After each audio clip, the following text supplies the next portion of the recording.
Welcome And there- into Main Street Sports Today, presented by the Tennessee Orthopedic Alliance of Columbia. I'm David Wilson. That is Blaine Keller. It's Top 5 Tuesday. We appreciate Blaine stepping in this afternoon, ready to get Yeah, I going. think I'm here. I'm trying to keep up. I'm not sure if I've got some network issues or what, but we're hanging in here. Happy birthday to you, David, and excited to be here. You got me? Can you hear me? Blaine, can you hear me?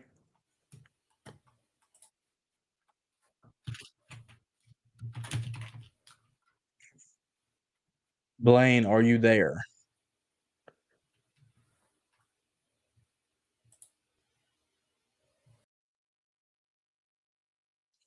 Welcome in, everybody. It's Top 5 Tuesday here on Main Street Sports Today. We apologize for the technical difficulties as Blaine is working to get connected with us.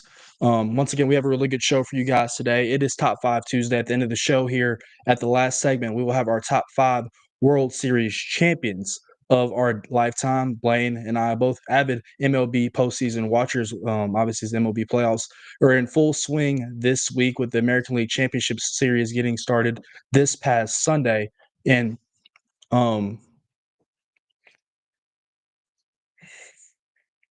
this past Sunday, and the National League Championship Series getting started yesterday on TBS.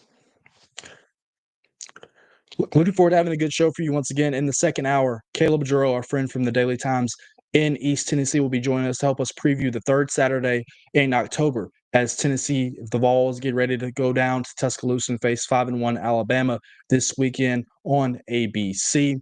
We'll have a little baseball talk at the end of the first hour. Once again, the L and NLCSers are underway. The Seattle Mariners lead that series 2-0 as the ALCS gets ready to transition back to the Pacific Northwest. Last night up in Milwaukee at American Family Field, it was the LA Dodgers, picking up the Game 1 win over the Milwaukee Brewers 2-1. Game 2 series of that series is tonight at American Family Field at 7:08. We'll get into a preview of that. Coming up in the next segment, though, 2:20, friend of the show, Ben Arthur of NFL on Fox, will join us to help us dive into all the latest news over at Ascension St. Thomas Sports Park. Once again, yesterday, if you were here with us on the show, Titans head coach Brian Callahan was relieved of his duties around 12 o'clock yesterday afternoon. Obviously, the Titans had a press conference that took a while for them to get into. 7:30 local time here in Nashville last night was when Chad Brinker and Mike Borgonzi, the president of football operations and the GM of the Tennessee Titans, took the podium over at the Titans bubble to address the Titans media. We will get into that with Ben, talk about some potential head coaching candidates as well. There's been some reported candidates from Ian Rappaport of NFL Network. I have some personal candidates that I think that the Titans could potentially go after as well. So we will look forward to talking about all that good stuff with Ben here in the next segment. Blaine, are you back? Can you hear me? I think I'm back. Hopefully Okay, you're that was back. just a kink to start us off here. I changed Wi-Fi networks. We'll see how strong T-Mobile hotspot is. If so, they might want to team up and sponsor the show to keep us running here. But yeah, I think I'm good now. Yeah, absolutely. We appreciate you once again stepping in for Calvin, who is out on assignment this afternoon, and for Wade as well. We hope you have a good start to your day. We're ready to get into last night's results and today's schedule, though, on the rundown. This is the Rundown. Last night's scores and results across the TSSA beginning in girls volleyball. It was a straight set win for Loretto over Huntington, 3-0. Also, Summertown picked up a 3-0 win over Loretto, and Summertown a 3-0 win over Huntington. I believe this is region tournament action, so I believe those programs are moving on to the sectional. That will be Summertown and Loretto. In girls soccer last night, District 12 3A was Beach picking up a 4-1 win over Green Hill. Blackman in district tournament play, 2-0 win over Riverdale. Cookville 2-0 win over Smyrna. Franklin 4-0 win over Nolensville. It was Page defeating Independence 2-1. Lebanon all over Laverne 8-0. They will play Wilson Central tonight on the pitch at 7 o'clock. Sure, we'll get into that one very shortly. Last night it was Macon County defeating White House Heritage 3-1. It was Mount Juliet blanking Portland 9-0. Ravenwood picked up a 4-2 win over Brentwood. It was Summit 9-0 win over Centennial. White County shut out Watertown last night 4-0, and it was White House picking up a 7-1 win over Springfield. In the National Hockey League, the Preds picked up a 4-1 win over the Ottawa Senators. For all of your Nashville Predators content, be sure to check out Russell Venoza. He's on vacation for this week, but once he gets back, you'll have all the coverage that you'd possibly want and or need on the Preds on Main Street, Nashville. Monday Night Football, big ups to Drake London for helping me move to 5-0 in my fantasy league. His big performance pushed the Falcons to a 24-14 win over Buffalo. Also, a shout out to Caleb Williams, who was my fantasy quarterback, as the Bears defeated Washington 25-24 on a walk-off field goal. Seattle took a championship series lead over Toronto with a 10-3 lead, a win in the American League, and the Dodgers winning 2-1 against the Milwaukee Brewers on the National League side. We're going to have to put you in timeout. You mentioned fantasy football. Kyle Pitts let me down last night. He is on a milk carton somewhere. Kyle Pitts, where are you? 4 fantasy points. Not good enough. I got tore up this past weekend by Patrick Mahomes and George Pickens, so I will be 3-3 heading into this week. And tonight's schedule, though, in girls volleyball, this is region tournament action. Obviously, this is just abbreviated schedule what we have. I'm sure there are much more across the mid-state. At 2 o'clock, out in Cookeville in Putnam County, it's Siegel taking on Cookeville in region play. The back half of that doubleheader will be Lebanon taking on Blackman with the district or the region championship, to follow at 6 o'clock. I believe Blaine will be at this one at 4 o'clock. That is Houston County at Merrill Hyde, Culleoka at Sell Creek, also with a 4 o'clock first serve. Over at Hillsboro, I will be on site at some point this afternoon. John Overton versus Greenhill, 4:30 first serve in the auxiliary gym. In the first semifinal there on the main court, it will be the Gallatin Green Wave at Hillsboro, also at 4:30 first serve. Region championship between those two respective winners around 6:15 to 6:30, depending on how far those semifinal matches go.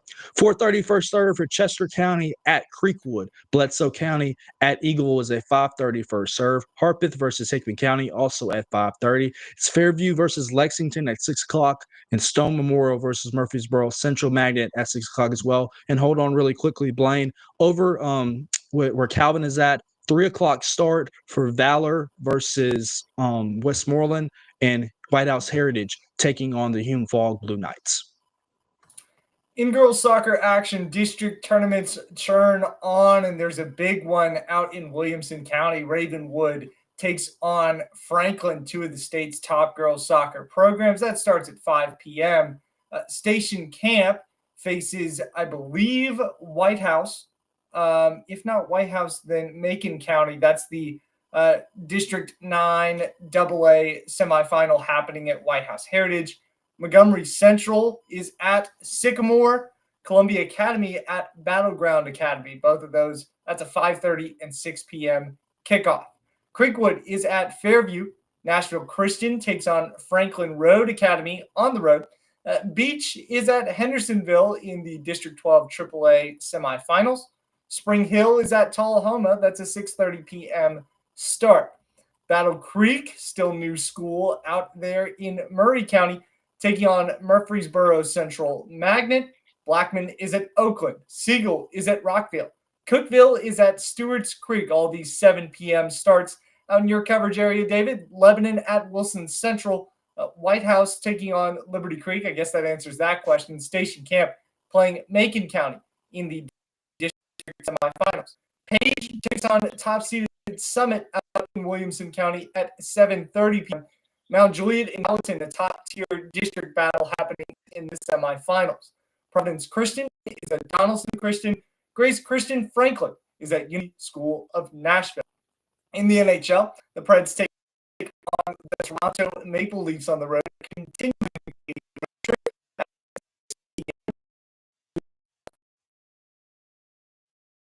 and in Major League Baseball, the Dodgers and the Brewers continuing their National League Championship Series on TBS at 7 p.m. First pitch. Ladies and gentlemen, those were your scores. That's your schedule on today's rundown.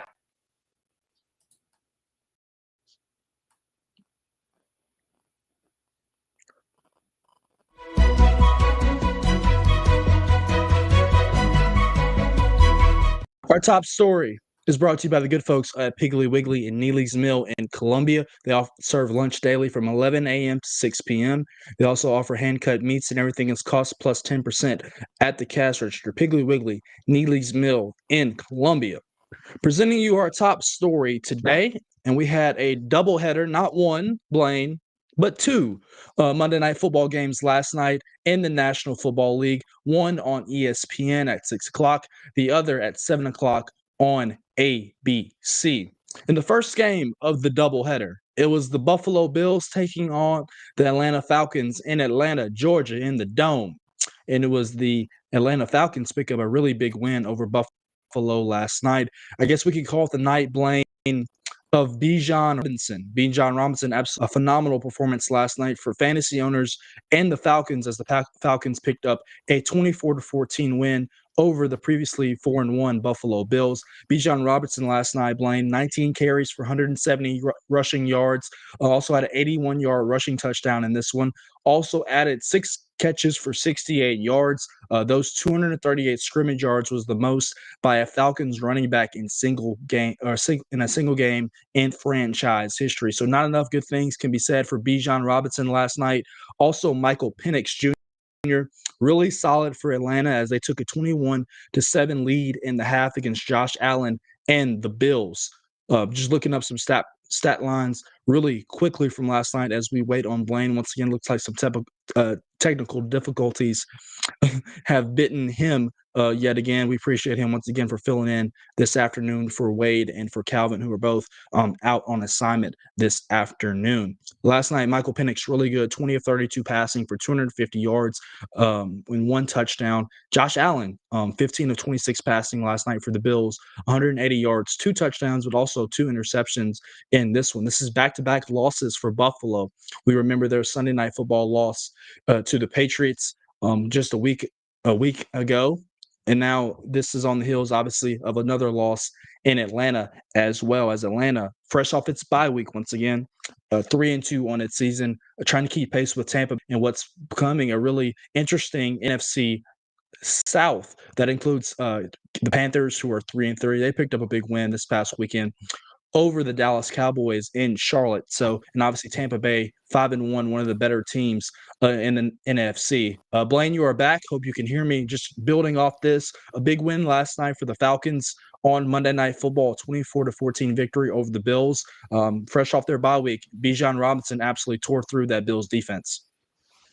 Yeah, I think the Falcons showed up way more than I have so far, just 13 minutes into the show today. That was a pretty impressive performance on their part. I mentioned Drake London and his performance, and it just felt like the Falcons from the jump got a pretty good grip on a very good Buffalo team and never really relinquished it.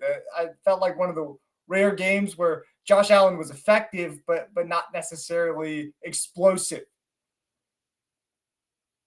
Yeah, absolutely. So kudos to the Falcons, who, as I mentioned right before you hopped on, Blaine, keeping pace with Tampa Bay in that NFC South race. Obviously, the Bucs are 5-1, really seem like one of the best teams, not only in the NFC, but the National Football League as well. It's been so up and down these first couple weeks. It's really hard. Who is truly good through the first 6 weeks of the season? I guess we'll tell. And the nightcap of the Monday Night Football doubleheader up in the DMV, up in the nation's capital. It was the Chicago Bears, as Blaine mentioned in the rundown. Walk-off field goal by Jake Moody in rainy D.C. to defeat the Commanders. Remember, this game last year was the Hail Mary by Jaden Daniels that kind of buoyed his Rookie of the Year campaign and obviously led the Commanders to the NFC Championship game. Well, last night, the Bears get some revenge on the road again. We mentioned rainy Washington. A fumble by Jaden Daniels in the closing minutes helped propel the Bears and Caleb Williams on a game-winning drive. DeAndre Swift, who sat on the fantasy bench for me last night, probably should have put put him in over some other. DeAndre Swift had his best game of the season, over 100 yards rushing, and had a touchdown reception as well. And Blaine, you think about it, with Ben Johnson as their new head coach, they lost their first 2 games of the year. The Bears have now won 3 in a row, and if you look at their schedule coming up, there's some winnable games here where you can make the argument that the Bears could be in the postseason. Starting first, I like that word buoyed his Rookie of the Year campaign. Nice use of the word there. Secondly, you mentioned DeAndre Swift. It was a fun situation for you, kind of a win-win almost. You texted Russell and I a few days before Thursday Night Football, said, should I go Cam Scadaboo or should I go DeAndre Swift? I pretty pronouncedly said DeAndre Swift, and I thought I totally blew that prediction with how Cam Scadaboo played on Thursday Night Football. Turns out I still had part of that prediction right. DeAndre Swift, like you said, played one of his best games. Looks like Caleb Williams is going to have a really good stretch here of positive performances based on the defenses he's going to be going up against with Ben Johnson. I like how the Bears are trending. Yeah, absolutely. I was wondering how that marriage would start at the beginning of the season. Obviously, we talked about this yesterday on the show with you. Rookie quarterbacks, first-year coaches on the hot seat. That happened last year in Chicago. Matt Eberflus gets the kick out of the door. Ben Johnson comes over from Detroit, and it seems like they're slowly but surely getting together. That offensive line looks better now. That was kind of the weak part of their team last year. They look really good so far to start the season. Not good for my Packers, who have yet to play them, but Bears looking good so far. Once again, we got a good show for you guys this afternoon. Looking forward for you guys to joining us here at Pack Show coming up after the commercial break. Friend of the show, Ben Arthur of NFL on Fox, will join us to talk a little Titans and help. Yes, sir. Don't we have another top story? We went through both of them. Oh, there we go. Okay, I guess this was a surprise for me. Yes, it is my birthday. I appreciate you. 26 trips around the sun. So we appreciate you celebrating me here today on Main Street Sports today. But you got the confetti too. Phenomenal. I'm glad you found that feature. Yeah. I am one that doesn't like to be celebrated though, but I appreciate that once again. Once again, we got a good show for you guys today. Ben Arthur Show, NFL on Fox. Go sort through the mess over at Ascension St. Thomas Park and help us wade through the water of the Titans. It's your birthday, David. Move of firing Brian Callahan. Yeah, for sure. Let's go to commercial break, Mark. Ben Arthur on deck coming up here on Main Street Sports today.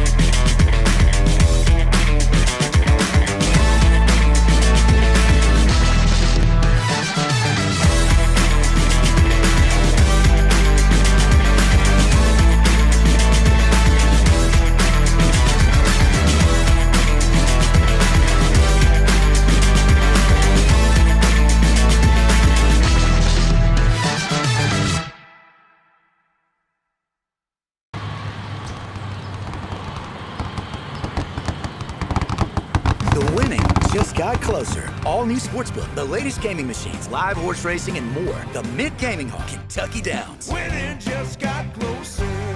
Deep in a forest at Nashville Zoo, new creatures here for you to view. Phantoms graced in black and white swing high in trees of dappled light. In rocky crags, tall and steep, small antelopes with nimble feet. A wise old man with beard of white, a sentry perched on stony height. Amidst it all, a hunter lies, with coat of gold and steely eyes. A new adventure just for you. Leopard Forest at Nashville Zoo. Open now. Busy bee, yeah, busy bee. If you need... Hold on, y'all, hold on. I need to make a call. Hey, this is Brianna with Busy Bee. I'm giving you a call to let you know your technician is on his way. 833. Bee, oh, busy bee. Guys, not yet. Not yet. Busy bee, oh, Now busy I'm ready, bee. guys. Call 775-7833. Custom Stone Handlers supplies over 600 distributors and suppliers with quality stone products. Along with Riverstone, we produce and distribute over 100 building, landscape, and other bulk products. Our goal is to provide quality products, service, and partnerships to ensure our customers' success. We firmly believe the measure of any person or company is how you treat other people and customers. Give them a call at 931-490-4990 or visit CustomStoneHandlers.com.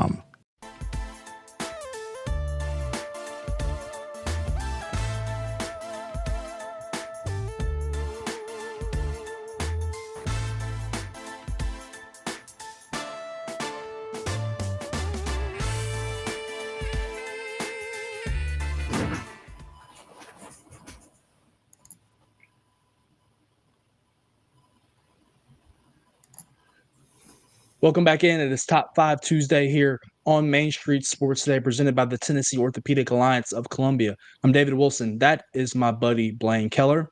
It's time to talk a little Titans as we sort through the chaos over there at Ascension St. Thomas Sports Park. Someone who's glad to do it with us here on this Tuesday is Ben Arthur of NFL on Fox, who is slated to join us now. Ben, how are you doing on this Tuesday afternoon? The cut looks good. We're all lined up and ready to go. Appreciate it. Thank you guys for having me.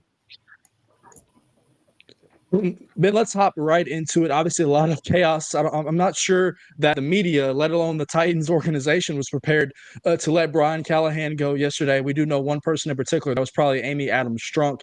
When you got the news of that Brian was going to be let go around 12 o'clock yesterday, just kind of give us your first thoughts and reaction. Obviously, this was something that we kind of felt was on the radar for some time, but it seemed like, it was kind of awkward timing considering them just getting back from Las Vegas and the sort, and obviously with Mike Vrabel coming in this weekend, probably played a part in it as well. Yeah, obviously, like probably all of us on this call, like I wasn't surprised that they let him go, but like you said, the Titans have kind of looked like this for a while, right? And like after that Houston game in particular, I believe that was week 4. I thought that was when they were going to do it. And when they didn't do it then, I thought maybe, okay, they might just kind of ride it out for the season and just kind of let him go at the end of the year. But obviously it is just, kind of getting worse and worse. And so yeah, this was, again, this felt inevitable. The timing just seemed really unclear because of, I think for me, that Houston game in particular, where it was just so bad that I didn't see how they could continue to see a future with Brian Callahan as coach. And so yeah, initial reaction was just kind of shocked that it kind of happened when it did. Yeah, there might be something to the belief that kind of doing this maybe before Vrabel comes, maybe giving the team a little bit of juice. But I think overall, it's just been a sad state of the team. And I think that there had to be a change. It just you just couldn't justify it for the sake of just having him ride it out for the year. You need to have something that you can smile about or anything to build on it. And so I think they're hoping that this can be the move. And we'll see, right? It's been so bad that I won't be surprised at anything with the Titans at this point. But I guess we'll kind of see if Mike McCoy can give them a little bit of juice heading into this game against Vrabel and the Patriots this weekend. Ben, you attended Mike McCoy's introductory press conference this afternoon. Two things that stuck out to me that he talked about. Wanted to ask about energy and experience. Start with the experience side of things. Just how can a guy that's been in a position like this before, like he was in Los Angeles as a head coach, how does that help the organization compared to maybe where things were with the second-year guy in Brian Callahan? Yeah, I think at a point of like peak instability, like the Titans are at, knowing you have someone in Mike McCoy who has been a head coach before, although his record wasn't all that great, but he does have that experience in terms of being in positions of power. He has worked with a lot of different quarterbacks throughout his coaching career. The list is really long. And he does seem to have a presence about him. I actually wasn't able to be at the presser today. I was at the emergency one yesterday with Brinker and Orgonzi, but just from watching Mike McCoy, he does have a presence to him, a leadership quality to him that kind of stands out, right? And he said all the right things, but at the end of the day, it is just words, right? And the experience is what the experience is. But I think we're so far beyond kind of optics with the Titans. It's just a matter of like, okay, is the product on the football field going to start looking better? And right now we don't know, but I think of it in terms of kind of that first introduction to the Titans fan base, so to speak, because even as an assistant, we hadn't talked to him all year. Like, he was in a unique role where he wasn't one of the position coaches that had to speak to reporters. And so I think as a first introduction, it went well. But now it's a matter of, okay, is anything going to change? Is Cam Ward going to start playing better? Is the offense going to start playing better? Is this team going to have life? Are they going to be able to put a full game together? Are they not going to need, a team totally combusting for them to get a win like a couple weeks ago in Arizona? And so I think all that is what it kind of comes down to. And you mentioned the emergency press conference last night that I believe got started at 7:30 local time. It seemed like it took them a while to get their P's and Q's in order, get their I's dotted and their T's crossed. You mentioned Brinker and Borgonzi taking the stage. No Amy Adams Strunk visible. Chad spoke, or I guess Brinker spoke on behalf of her when he released a statement when they announced Callahan got fired at 12 p.m. here local time. Let's dive into the press conference a little bit, though. Obviously, Callahan goes. He is fired, and obviously the record kind of speaks for itself. The third worst, winning percentage of any head coach with a minimum of 20 games. Only Marty Mortenweg and Chris Palmer were worse during their tenure of at least 20 games. So he has his fair share to blame of this as well. I want to backtrack, though. You talked about the instability with the organization, whether it was John Robertson getting fired, Mike Vrabel getting fired, Rand Carthon. It's just these one-offs. Would it have made sense last offseason, Ben, for them to just go ahead and clean house the organization instead of trying to piecemeal together a Brian Callahan, who was potentially a lame duck head coach, with a rookie quarterback and expecting those results to come with a new general manager? Just kind of give me your thought process on that. Yeah, I thought I was kind of in that camp, like a lot of people, of like, if you're going to let one of them go, you just have to, or in Carthon specifically, like you have to kind of let them both go to kind of start with a fresh slate, right? Like if you keep inserting one, firing one, inserting one, firing one, like this isn't how great franchises are run. This is not what stability is. And so we entered this season knowing that this was a possibility, right? He was firmly on the hot seat entering the year, right? It wasn't just the disaster to start the year. He already seemed to have kind of gotten a pass by not getting fired at the end of his first year. And now you brought in Borgonzi, and now it's like, okay, now Borgonzi is going to be connected with whoever the new coach is after the season. It's like there has to be a sense of continuity and stability at the top, and the Titans just haven't gotten that. Like, you want two guys to come in who are aligned, right? Like from a philosophical standpoint, just what they want from a talent standpoint, how they want the team to be run from that standpoint. And the Titans just they haven't been able to do that. They haven't been able to have a coach and a GM aligned since I think the last contracts of Vrabel and John Robinson. And so I do think that's a big issue. So yeah, I think it's going to be really fascinating to see kind of how this shakes out. And like with Brinker still being in the picture too, like it makes it even more kind of complicated too, right? Because clearly he's the one who has the most power from the football decision-making standpoint, but he was also part of kind of what Carthon did, what kind of the issues before Callahan got in the picture, and now post Callahan, and Borgonzi has come into a GM role where it's like, okay, how much power does he actually have, and Brinker is still clearly the guy in charge. And so it's just so many weird dynamics. Guys in these decision-making positions aren't aligned just in terms of their timeline. And so it just kind of muddies everything. And so, yeah, it's a kind of a tough situation that Borgonzi is in, right? Like I kind of almost feel for him. And I think, moving forward, like I know at that presser yesterday, Brinker said that he and Borgonzi would be the ones to lead the head coach search in the offseason. But I think Borgonzi needs to take a more pronounced role as a guy that they hired to start to right this ship that has been sinking for way too long. I mean, clearly, I think he's maybe not the most comfortable in front of the media, being front facing, but there is a reason why he had so much success in KC. He knows how a well-run organization is supposed to look like. And so I do think moving forward, despite kind of these issues with how these guys are aligned in terms of how much of a timeline they have, I think if Borgonzi can step up to the plate, or they allow him to, I think that would make a bad situation a little bit better.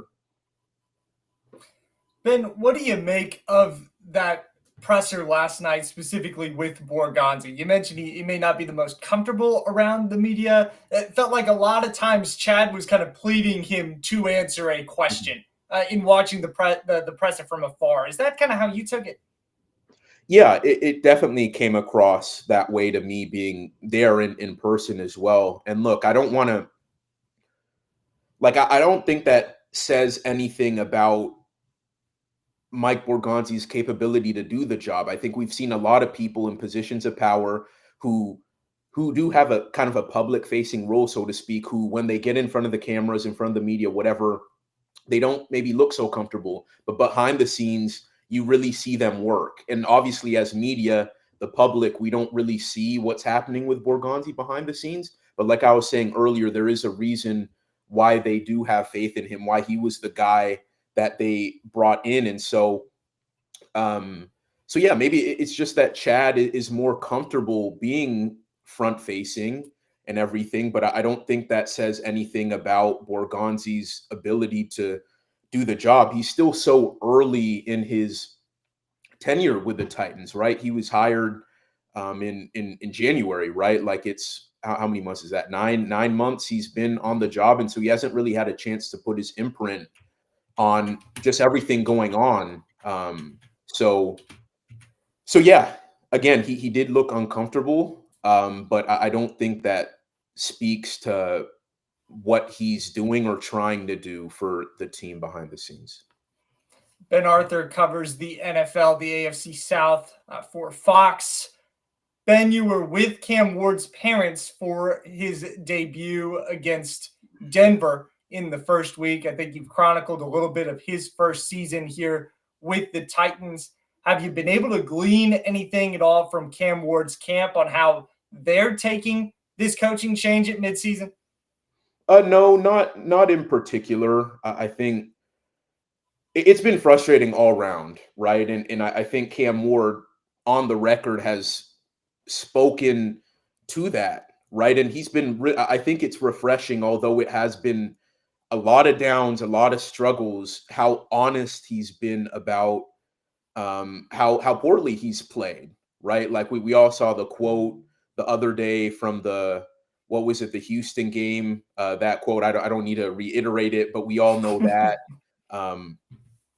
I believe he spoke to The Athletic the other day and mentioned that he would give himself an F for his play so far this season. So one thing you can say is that he does care, and he's not going to sugarcoat anything. And I think that's the biggest positive that you can draw from that he does appear to have the mentality that can weather this storm. Is he going to be that guy? Who knows at this point, right? It's still so early, but everything that I've seen from Cam, from talking to his parents, other people around him, he does have this mentality, this ethos to him that does give you some confidence, even though there's so much instability and chaos and all that around him. Ben, we obviously mentioned and we kind of went into depth about Mike McCoy who's going to take over as the interim coach for the rest of this season. Let's put our forward-thinking caps on and think about this upcoming offseason. Obviously, they're going to have a big decision to make when it comes to the head coach of this franchise. Obviously, with the development of Cam Ward strictly and squarely on their mind. We've heard a lot of names floated out already. You think about guys like Mike McCarthy, who have done that before, led some well-run offenses. He's won a Super Bowl. Obviously, Joe Brady with the Bills. I guess the Titans fans could have gotten a sneak peek last night on Monday Night Football. Obviously, one of the hotter coaching commodities as well. We've heard about Jesse Minter out in LA with the Chargers, who's their defensive coordinator. Just really, if you have some names, feel free to throw them out there that you might think would be a good fit. But maybe talk about some qualities that you're looking for in a head coach that could help add some stability to this franchise. Yeah, I don't know about additional names. I mean, you mentioned some of the names that I and others have mentioned. I maybe one additional name would be the Packers defensive coordinator, Jeff Hafley, who has been a head coach, albeit at the college level, but he's been a guy who has led a locker room, right? Set a culture. And I think that's the biggest thing the Titans need beyond X's and O's, genius, play calling, whatever. Like, they need someone who can set the tone, who can be a leader, maybe more of an alpha personality, someone who players are going to respect in the locker room, someone who's going to hold guys to, that standard, kind of what Vrabel was, kind of like what Mike Vrabel was in Tennessee.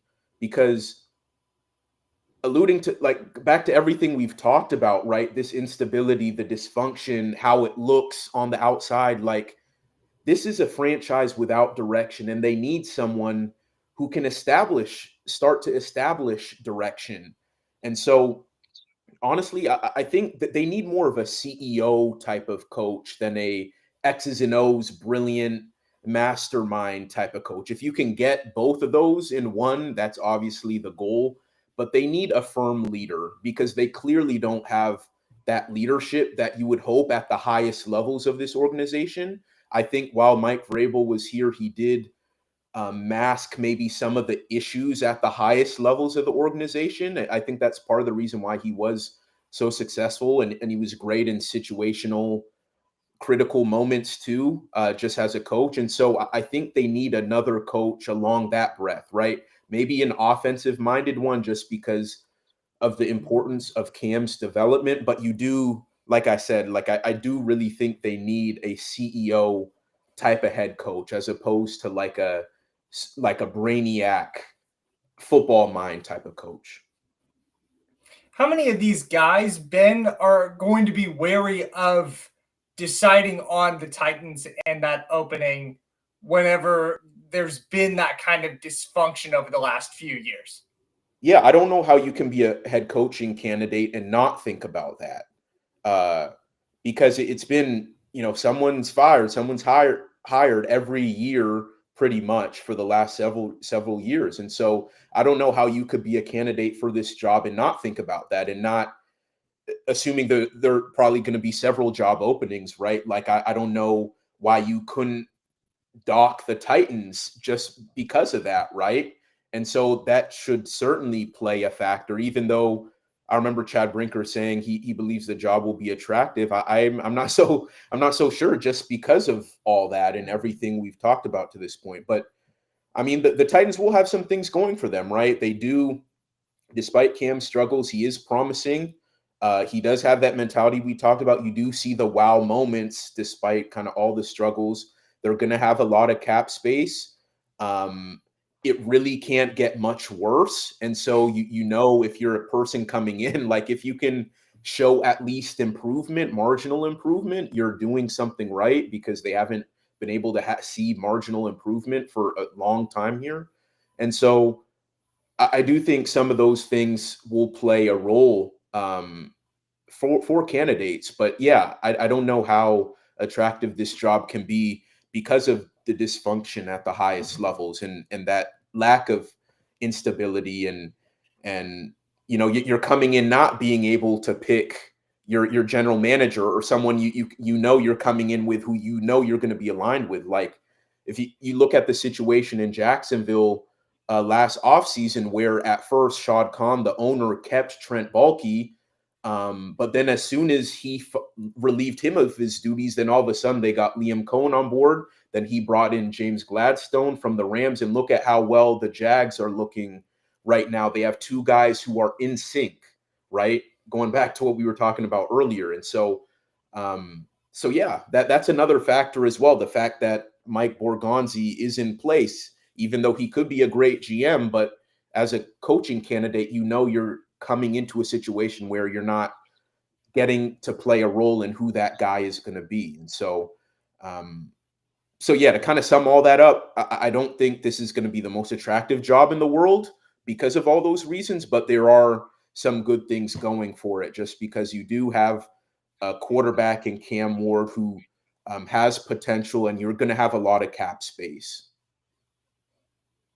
Ben Arthur of NFL on Fox joining us here on Main Street Sports Today, presented by the Tennessee Orthopedic Alliance of Columbia. Ben, really quickly before we let you go, obviously it's going to be a big one this weekend at Nissan Stadium. Maybe lost his luster now that Brian Callahan is gone, but the return of Mike Vrabel and the 4-2 Patriots, he has them looking like a well-oiled machine. Obviously, Drake May, it seemed, has taken that next step after being a top pick out of North Carolina. Just some storylines you're looking forward to this weekend when those two tangle at Nissan Stadium on Sunday.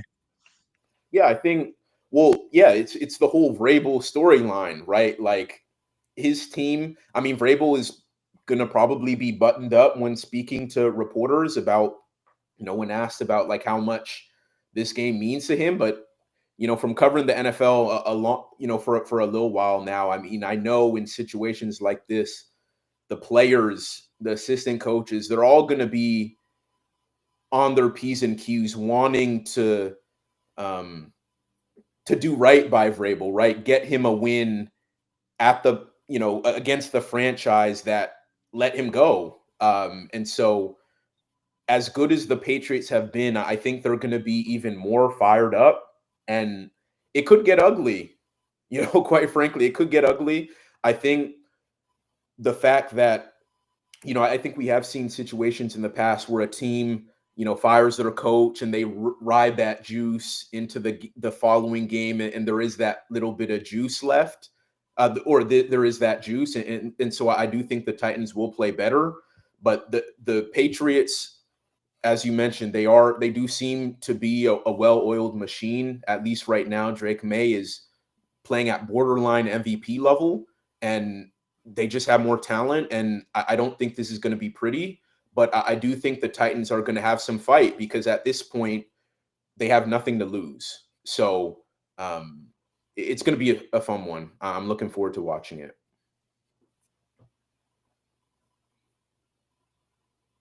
Ben Arthur of the NFL on Fox, join us here on Main Street Sports Today. Ben, we hope you have a good rest of your day. Thank you. Appreciate you guys. But here on the show, we butt up against second hour. It's time to talk a little MLB postseason. League Championship Series already has 2 games down. National League Championship Series got started last night up in Milwaukee. We'll discuss all the action next here on Main Street Sports Today. Stick with us.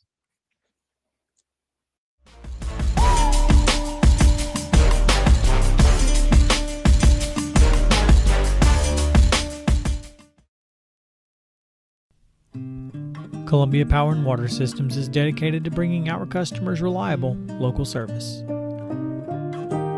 Whether you're turning on a light switch, your faucet, or streaming on TV, our dedicated team members from here in Murray County work every day to keep you on. If you need us, call us 931-388-4833 or visit cpws.com.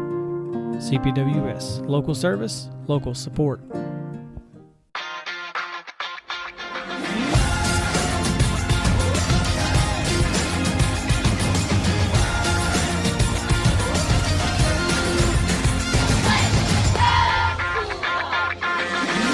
Zion Christian Academy at zioneagles.org or 931-388-7531. You can schedule your appointment to visit their beautiful campus. Again, zioneagles.org or 931-7531 to schedule your visit today.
This day in Braves history, October 14th, 1992, also known as the day that slid. The Braves, with their backs against the wall and down 2 runs in Game 7 of the 1992 National League Championship Series, scored 3 runs in the bottom of the ninth to advance to the World Series. Terry Pendleton opened the inning with a leadoff double down the right field line and later scored with the bases loaded on a Ron Gant sac fly. After a walk to Damon Berryhill and a pop out by Brian Hunter, Braves manager Bobby Cox pitch hit Francisco Cabrera with 2 outs for Jeff Reardon. Cabrera lined a 2-strike base hit to left field, scoring David Justice and Sid Bream to send Atlanta back to the World Series with a 3-2 win over the Pirates in Game 7 of the National League Championship. This day in Braves history, October 14th, 1992. Blaine. That's a Braves history and MLB history as well. Barry Bonds for the Pirates then. So what kind of results happened that way? Eventually he gets traded to San Francisco, and I guess the Defoe home run, can call him the true one. That one is phrased at 7:55. But that day in October history, let me set into some motion, some future history as well. Blaine, can you hear me really good? Or am I glitching out on you?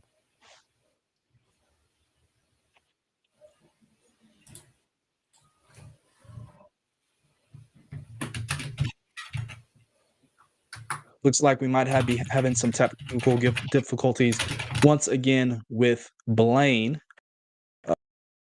Trying to recap last night's action across baseball in the playoffs. I mentioned it was Game 2 of the series yesterday up in Toronto of the border, as the Seattle Mariners and the Toronto Blue Jays double dipped in their 2 of their series, and for the second consecutive day, the road team, the Seattle Mariners, picked up a win in the American League Championship Series. They now lead the series 2-0. It was an offensive barrage for the Mariners last night as they hit several home runs. Obviously, Julio Rodriguez got things started in the first inning with a 3-run home run.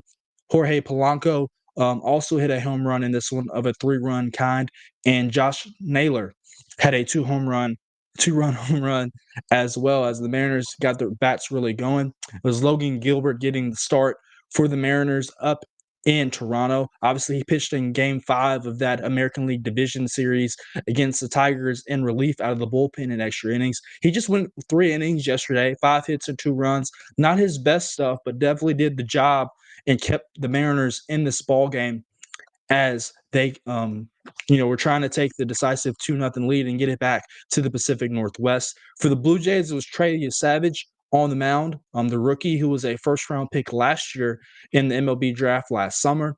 He pitched 4 innings with 4 hits, 5 earned runs. Obviously, the 3 of them coming on the Julio Rodriguez, 3 batters into the game. Game 3 of this series will be tomorrow night at 7:08 Central Time on Fox in Seattle, and those guys are going to be definitely jumping off the walls. And 2-0 series lead with 3 consecutive games in their home park with the opportunity to advance to the World Series. You got to think that the Seattle fan base is going to be absolutely bonkers tomorrow night, Blaine. Yeah, I'm having a tough time picking a team to like here as a Rangers fan on the American League side. I can't root for Seattle. I certainly can't root for Toronto with how Jose Bautista sparked the bat flip kind of celebration against us in the wild card series years ago. I'm more focused on the National League side and focused on the Brew Crew, hoping with the Nashville Sounds ties that they can maybe pull through and end out a longer World Series drought, show up in the final there. Yeah, I mean, the Mariners are an absolutely great story. I understand that they're in your division, Blaine. I understand that you want to hate them, but they are these Cinderella kids. And, it seems like in a postseason in a world of baseball now, we have such a disparity in payrolls. You think about the Dodgers and the Phillies and the Yankees who spend this exorbitant much of money. The Mariners, and you think about the Brewers who are still left in it. They're kind of the underdogs. I know that Seattle has some bigger household names, and they're willing to spend a little bit more money than Milwaukee per se. But Seattle, obviously, they're a great story. Hadn't won the division title since 2001. They win it this year. over your Rangers and the Astros and the Angels and the A's, and have kind of gone on this magic carpet ride. Credit to Dan Wilson and the crew. We've had arguments on this show back and forth, Blaine. I guess I'll get your opinion on this.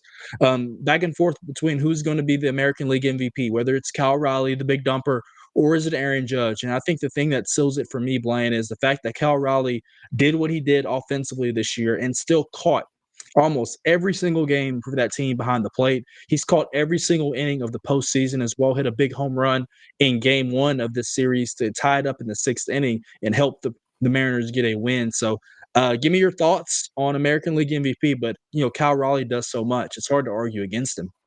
Yeah, that's fair. The Mariners' backup catcher is Mitch Garver, who is much less a catcher than he is a hitter now, and he's not much of a hitter anymore.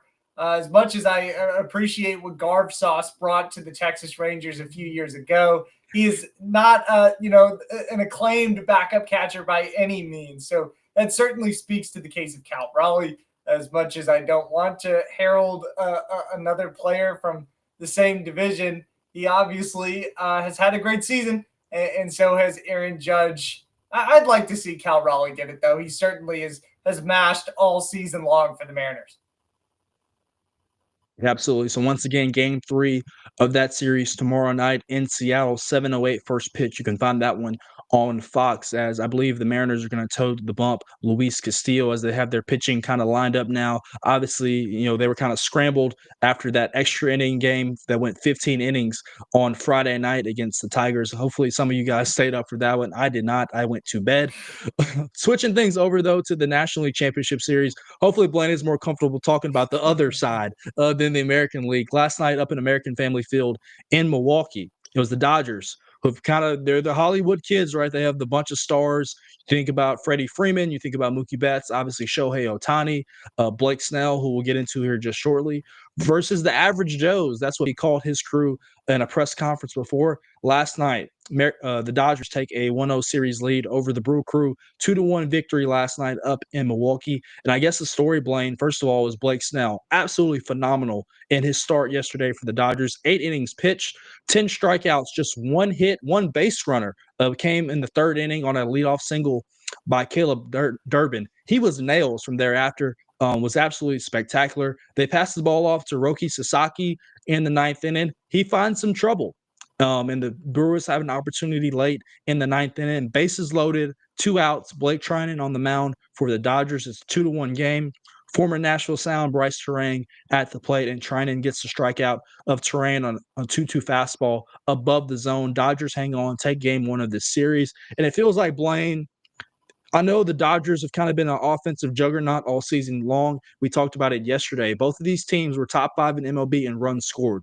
But it does truly feel like this series is going to come down to pitching, and the Dodgers pitching was absolutely great yesterday. Yeah, I mean, you look across the board, the Dodgers pitching is great, and that goes back to what you're talking about with the kind of Hollywood cast, the top-tier guys that they have. This staff has just continued to get better as the year has gone on. That's going to continue with Yamamoto coming up. I mean, I think you still got to give some credit to Milwaukee. They've got a respectable staff.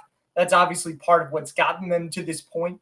But definitely the Dodgers are just one of those teams that everywhere you look, there's some sort of star power at a position, and they showed that in game 1.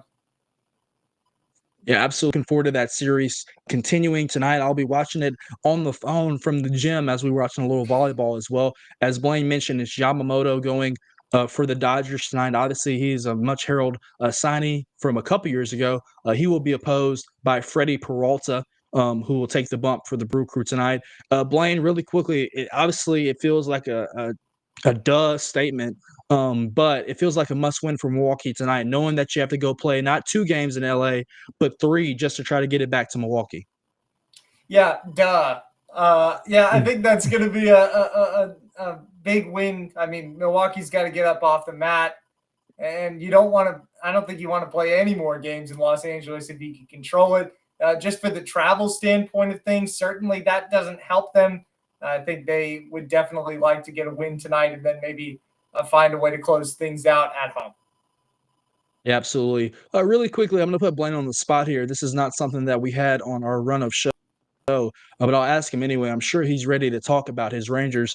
Blaine, at least with when I've been on the show, we've not specifically gone in depth about Skip Schumacher coming down from the front office to take over the manager's seat for Bruce Bochy after they let him go after this past season. Just give me your thoughts really quickly as we butt up against the 3 o'clock hour about Skip Schumacher, who did a really good job in Miami, won National League Manager of the Year, led a Marlins team to the playoffs with not many resources. I'm sure you have to be really excited about him taking over your Rangers ball club. Yeah, he's had a season to be the manager in waiting for the Rangers. I'm excited that he had a year to kind of get himself familiar with the organization. Like you said, he did a lot with a little in Miami. And it's not like the Rangers are going to continue to be this exorbitant spending team either. They're going to kind of push the reins a little bit on the cap that they have. So Skip's going to be challenged to make the most of the roster he's got. I think having a guy who's been able to do that previously is a good benefit to them. Of course, sad to see Bruce Bochy go and what he was able to do with the Rangers franchise. Of course, back there, the first championship for Texas. But excited to see what the future holds. Yeah, absolutely. Once again, Bruce Bochy is one of the best in the business. Obviously, he did it for a long time in San Francisco. He's a winner and knows how to win in the postseason. He did it a couple years ago with the Rangers, helping them win the World Series over the Arizona Diamondbacks, and which was definitely a memorable World Series. We'll get into our best World Series champions here, though, in the next hour to close the show. That's going to be a little fun segment as we close out Top 5 Tuesday. First hour of the show in the books. We appreciate you sticking with us here on Main Street Sports Today as we battle some technical difficulties, not only from my home, but Blaine's home as well. We got a good second hour coming up from you on deck. Next segment, we'll dive into the grab bag, talk some news and notes across the world of sports. And at 3:20, a friend of the show, Caleb JARREAU from the Daily Times in East Tennessee, help us to preview the third Saturday in October. That's going to get underway this Saturday down in T-Town as Tennessee and Alabama tangle between a pair of top 15 programs in the country and 2 5-1 teams looking to get inch closer to the college football playoff.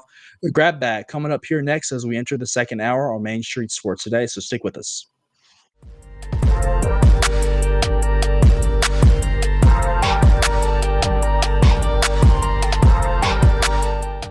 Jones & Lang Sporting Goods here in Columbia has been outfitting teams, officials, and anybody else from T-ball to college for 50 plus years. Be sure and check them out at 931-388-8060 or online at jonesandlang.com. Jones & Lang Sporting Goods, the look of a winner. Zion Christian Academy at zioneagles.org or 931-388-7531. You can schedule your appointment to visit their beautiful campus. Again, zioneagles.org or 931-7531 to schedule your visit today.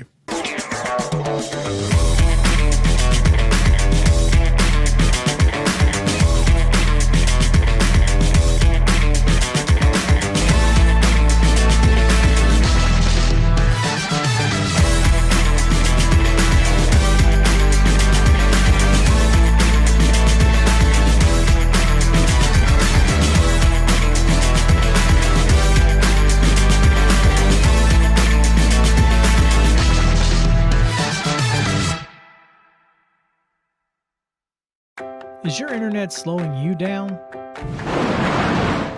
It's time for an upgrade. Whether you're at home, working from your home office, or at your business, it's time to unleash the speed you need with speeds up to 1 gig at CPWS for as low as $70 a month. Give us a call, 931-375-7777. Local service, local support, CPWS.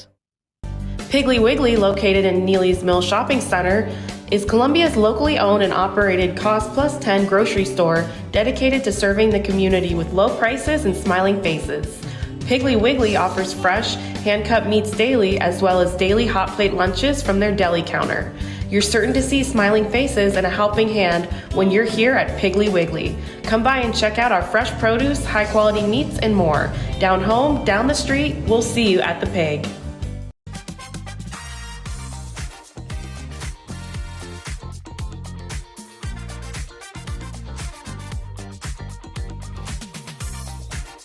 Second hour on a Tuesday here on Top 5 Tuesday here on Main Street Sports Today, presented by the Tennessee Orthopedic Alliance of Columbia. I'm David Wilson. That is Blaine Keller.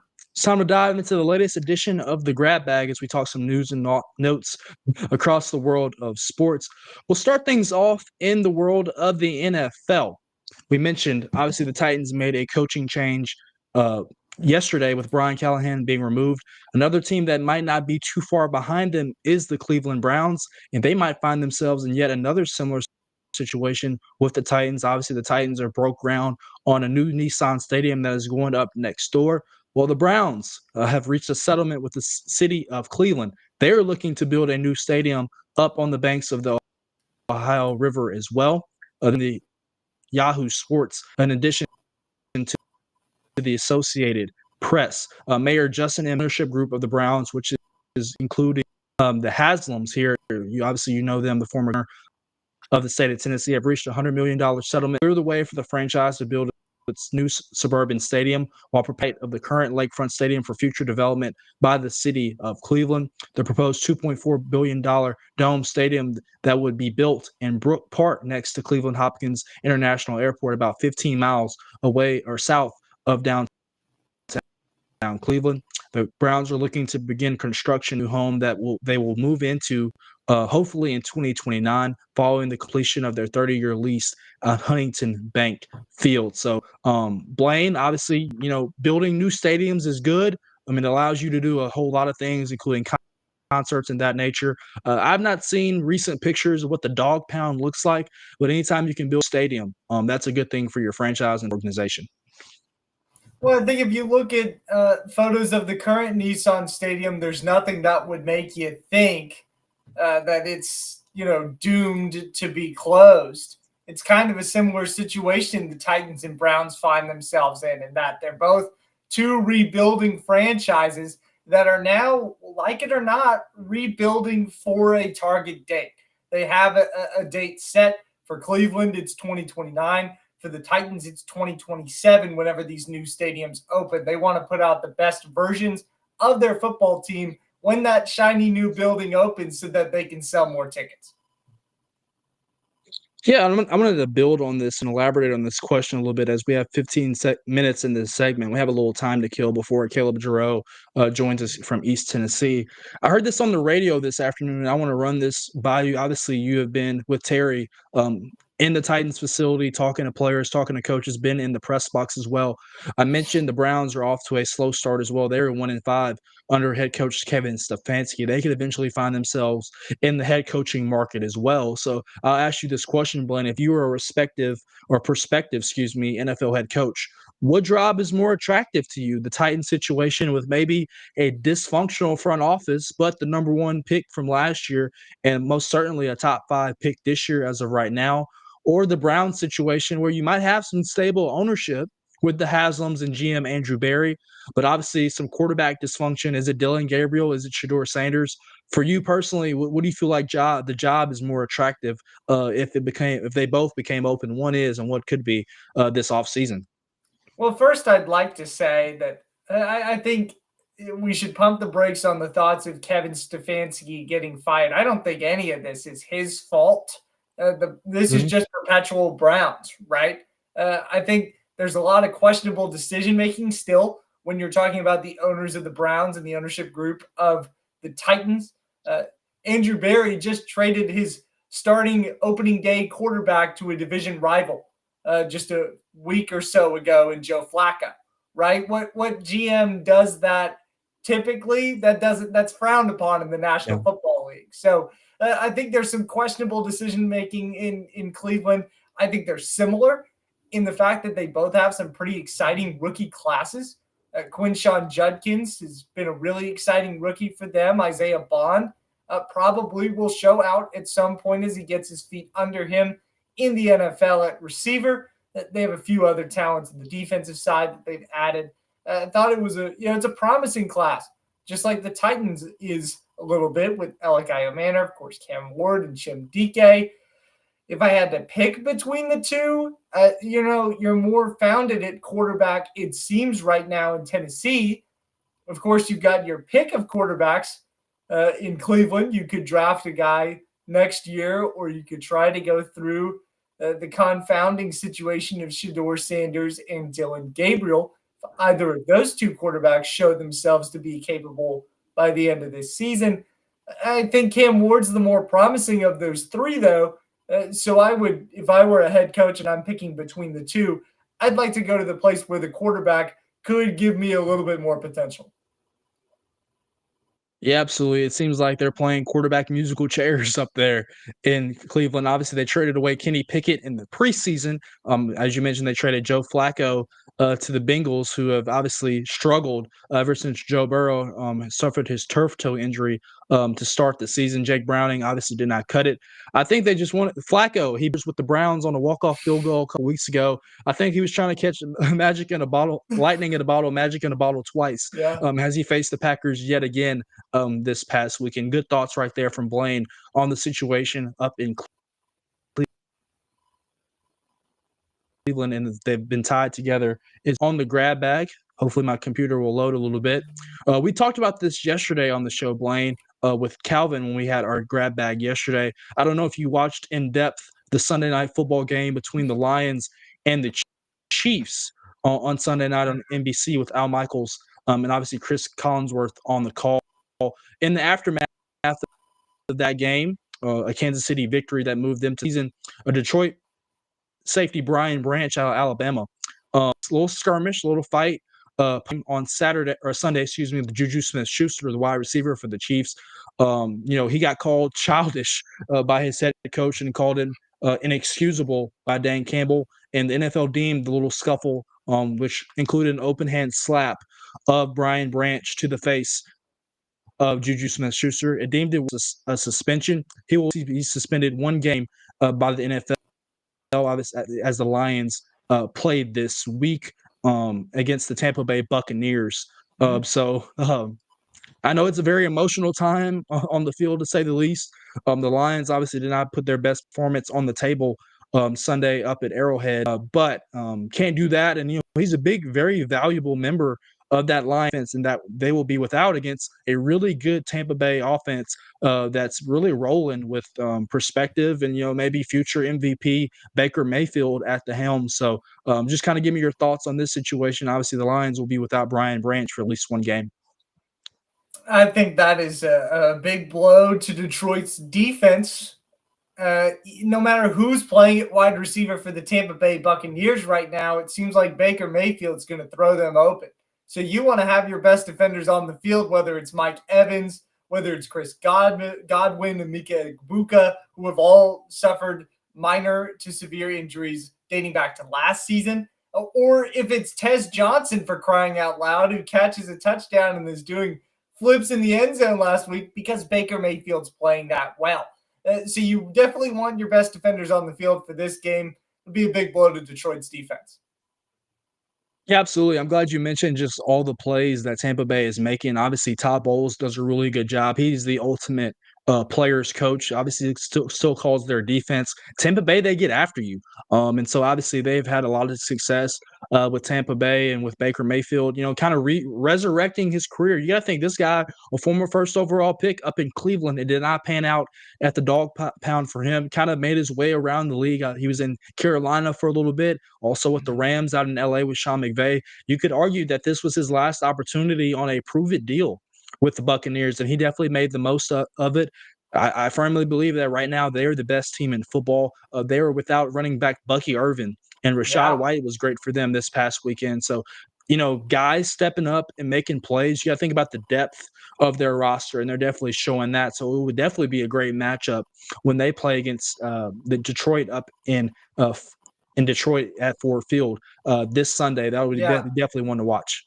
Go ahead. A thought I have to kind of close the knot on this one. I think everybody counted Baker Mayfield out, and then whenever he went to Tampa Bay, you could count in everything around it. You could say Dave Canales was the answer because he resurrected so many offenses and then did so with Baker Mayfield. So then Dave Canales leaves and takes a job in Carolina. You could say, Liam Cohen came in from Kentucky and really revolutionized the passing game. Well, Liam Cohen's gone now in Jacksonville. you could say he had such great receivers around him and a great rookie running back in Bucky Irving. Wait, all of those guys are gone too, and Baker Mayfield is still playing his heart out on the field and winning games for Tampa. I think that's just such a strong backing to his case right now for most valuable player in the league. Yeah, absolutely. Couldn't be said enough. Going back to Major League Baseball last night up in American Family Field, Game 1 of the National League Championship Series between the Dodgers and the Brew Crew, a rematch of the 2018 National League Championship Series, which saw the Dodgers win that one in 7 games.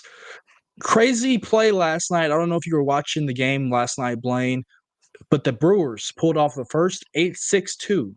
Yes, 8-6-2, center field to shortstop to the catcher. Double play in MLB history last night against the Dodgers.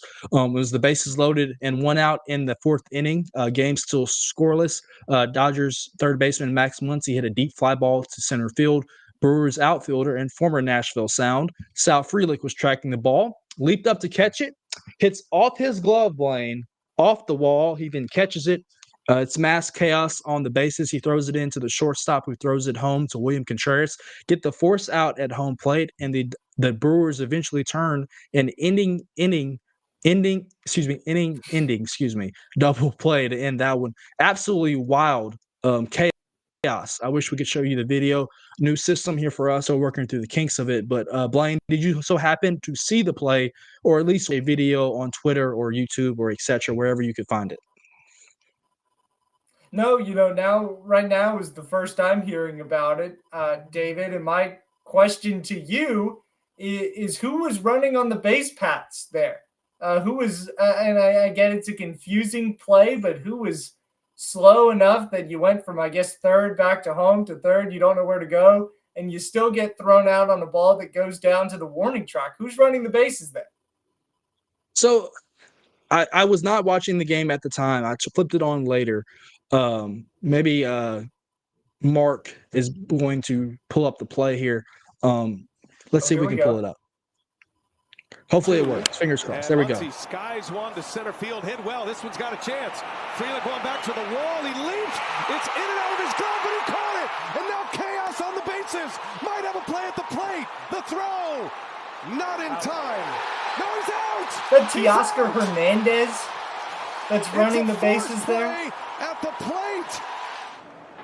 After review, the call on the field, the force out at home plate is confirmed. The runner is out. The confirmed on the runner at third baseman. The force out is out. Wow. Whoa. Wow. 2.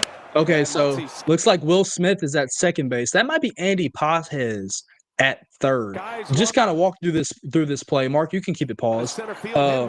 So I assume on the base pass, you're thinking right here that Sal Frelick makes this catch, that he makes the catch, and that your tag, that is Teoscar Hernandez, I believe. That is Teoscar Hernandez. Excuse me. It is not Andy Pages. I believe that they're thinking that the Sal Frelick made the catch, and so they have to tag.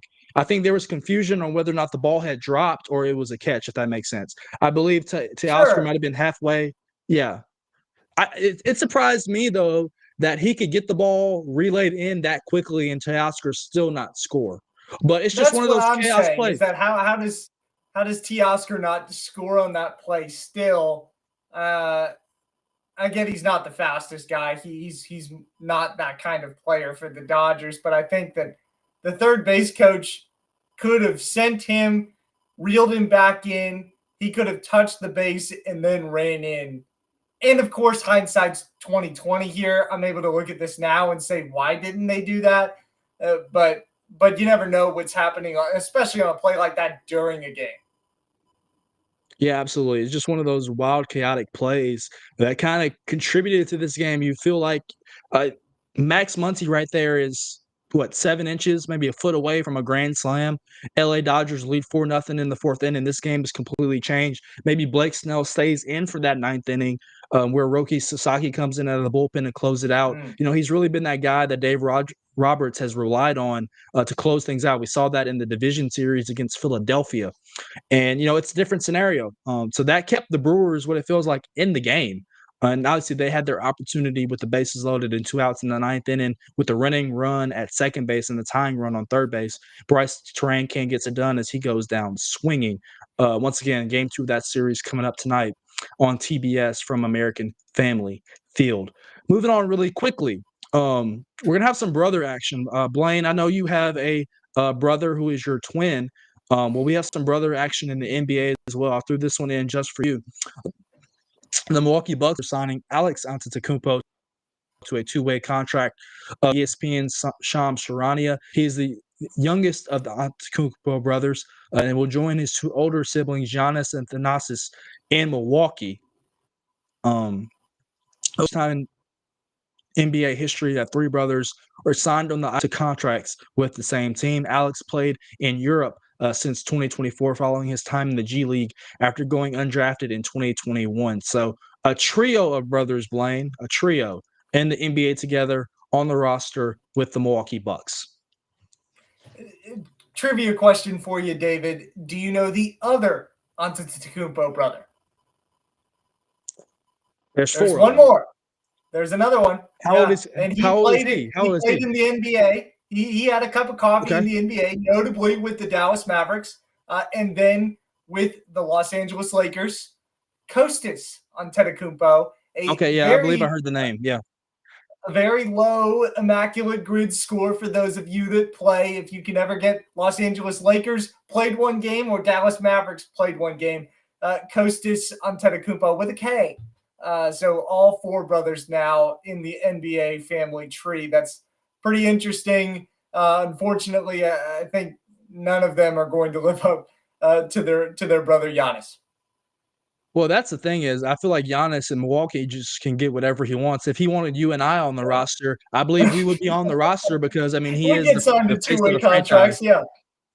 I'll take the money. Trust me, I will take the money. Giannis gets whatever he wants up in Milwaukee, definitely after leading them to a championship several years ago. Really quickly, moving to the world of the NHL, this is definitely up our colleague Russell Vanozzi's ladder.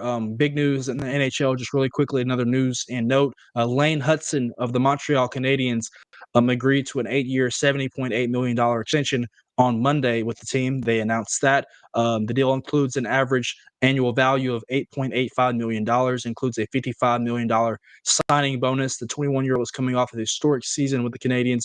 He recorded 6 goals and 60 assists, the most assists by a rookie defenseman in NHL history. Also became Montreal's first Rookie of the Year award winner since Ken Dryden in 1972. Blaine, I'm sorry, excuse me. I'm not going to pretend to know the most about hockey, but that's a massive payday for a young man. And obviously, defenseman, if you have 60 assists, that says quite a lot about you. Yeah, I'm joining you in that boat. Not the most notable NHL knower, but man, just like you said about, I'd love to get paid like that, for NHL, for MLB, NBA. Man, I wish I could get $80 million right now. Well, David, what would you do with $80 million? You pay off your truck. I'll pay off That's my what truck. you That's do. for one Yeah, truck. yeah. See, we're on the same page. That would be the first thing that I would do, and I guess we would go from there. Got to tithe a little bit to the church. I feel like that is my Christian duty as well. 10%, yeah. That is the correct answer. That is the correct answer as well. Last thing here as we wrap up the grab bags, we're waiting for Caleb JARREAU of the Daily Times from East Tennessee to join us to talk a little third Saturday in October. One last note, and it is definitely of college football. Blaine, I want to get your opinion on this one as well. You were not with us yesterday to discuss. Obviously, James being let go this past Sunday from Penn State after a 12-year career in State College. Well, Pat Kraft of Penn State acknowledged that it was his, I guess, lack of winning or not being able to win the big one that contributed to his firing at Penn State. He said, "I'm here to win a national championship," Kraft said, and I believe our fans deserve that. Obviously, the Nittany Lions opened the year number 2 in the AP poll. They made it to the college football semifinals last year. They've lost 3 straight games over the last 3 weeks.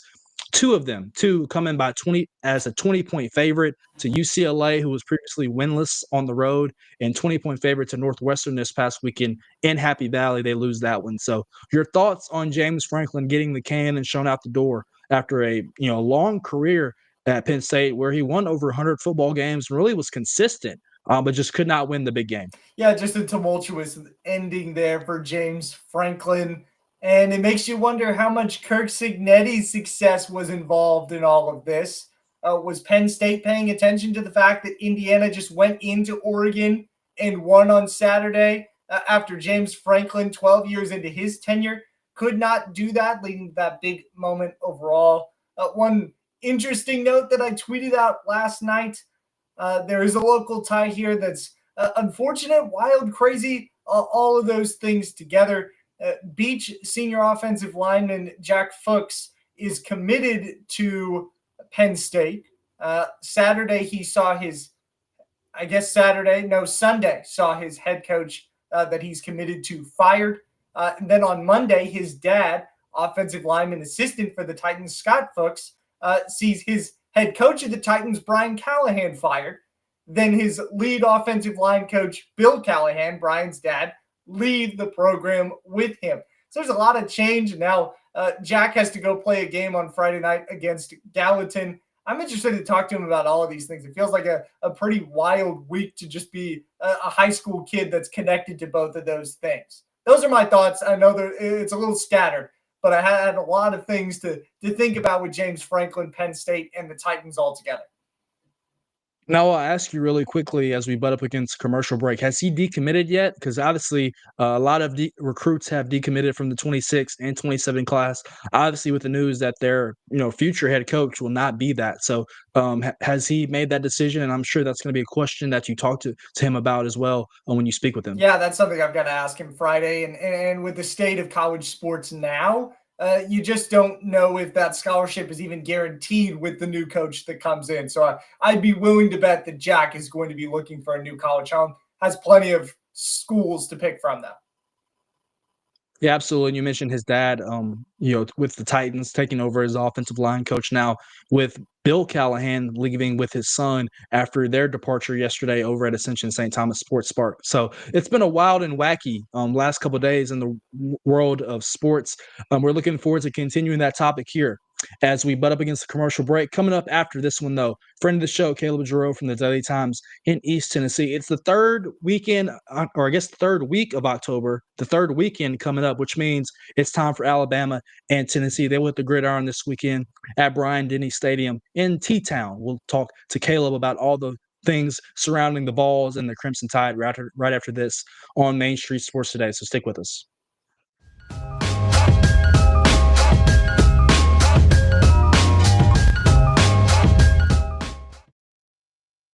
Deep in a forest at Nashville Zoo, new creatures here for you to view. Phantoms graced in black and white swing high in trees of dappled light. In rocky crags, tall and steep, small antelopes with nimble feet. A wise old man with beard of white, a sentry perched on stony height. Amidst it all, a hunter lies, with coat of gold and steely eyes. A new adventure just for you. Leopard Forest at Nashville Zoo. Open now.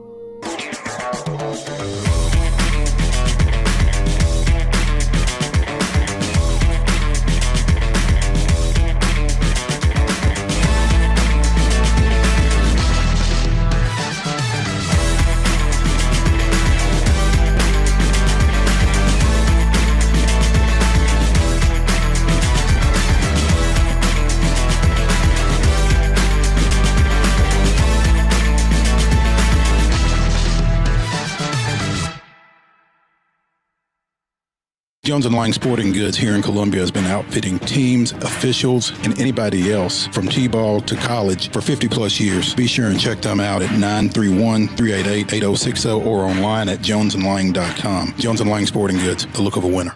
Piggly Wiggly, located in Neely's Mill Shopping Center, is Columbia's locally owned and operated Cost Plus 10 grocery store dedicated to serving the community with low prices and smiling faces. Piggly Wiggly offers fresh, hand-cut meats daily, as well as daily hot plate lunches from their deli counter. You're certain to see smiling faces and a helping hand when you're here at Piggly Wiggly. Come by and check out our fresh produce, high-quality meats, and more. Down home, down the street, we'll see you at the Pig.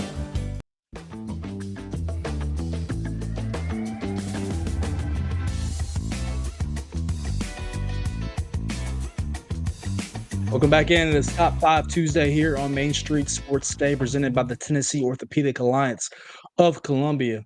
I'm David Wilson. That is my buddy and coworker, Blaine Keller. Joining us now from East Tennessee. He's a busy man. He's got some region volleyball tournament on the docket today. We appreciate him taking some time. It's Caleb JARREAU coming from his car, dedicated to the process. Caleb, we appreciate you taking some time and joining us on the Tuesday afternoon. Yeah, I appreciate you having me on, guys. I know y'all both cover a ton of high schools. You're probably dealing with it as well. But we got region tournament. We got, two teams still alive in William Blunt and Maryville. We had one team lose last night. And soccer this week, too, all mixed in with SEC football and high school football. So it's pure chaos, but I wouldn't have it any other way. Yeah, absolutely. It is absolutely chaotic, and we're a part of that as well. I think Blaine has Merle High tonight up in Gallatin. I'm going to Hillsboro tonight to catch Green Hill. So we're definitely in the thick of the process. We appreciate you taking some time. This past weekend, though, let's recap Arkansas. Tennessee picks up a 34-31 win over the Hogs. We kind of got that boost that most programs get from an interim head coach. Obviously, they let go of Sam Pittman before their bye week. They had Bobby Petrino at the helm. This was a game that Tennessee kind of had to grind out. It was a tie game. In the first half, they're able to get it done. Deshaun Bishop was absolutely phenomenal for Tennessee prior to exiting with his injury. Joey Aguilar made the plays when he needed to. Just kind of summarize us for you, just your thoughts on the Arkansas game. It's been a series that's been very wild and wacky. I know that's tomorrow on Wednesday, but the Vols, I know some fans maybe experienced some BVS in the first half, but their team found a way to get it done in the second. Yeah, I think that game kind of went as expected for me. You look at both teams, and Tennessee's got, by rankings wise, the best offense in the SEC, and they pair that with, one of the worst defenses in the SEC, and one of the only defenses worse in Tennessee is Arkansas. So I think you saw exactly what I kind of expected. What I didn't expect was how easily Arkansas was able to run the ball. I mean, they're popping off 5 and 10-yard runs every time, and then you can see Taylor Green started getting outside of the pocket. So then Tennessee started worrying about that, and then Taylor Green was able to run the ball up the middle. So that's a game that if you don't like the fact that Tennessee struggled as much as they did, I would say with Arkansas, but it's a game that you want, and everybody in Tennessee will say that you don't complain about wins. So I guess you can take the good with the bad there, but like I said, it's a game you survive. Deshaun Bishop was a really good product of that game. Carn alum from Knoxville is a fellow Carnes alum. Pretty cool to see a Beaver out on the field and playing the way he did. But also you had guys step up, which I think was good to see. Arkansas doubled Chris Brazel the second. So then Braylon Staley stepped up in the wide receiver room to have a career day. Deshaun Bishop went down hurt, like you mentioned. Peyton Lewis came in, stepped up, and had a career day as well. So I think you saw, like you said, I think it perfectly. Tennessee grinded out a win. Probably not good to see them blow a 17-point lead at the end to make it a one-possession game, especially when you play a team like this weekend in Alabama.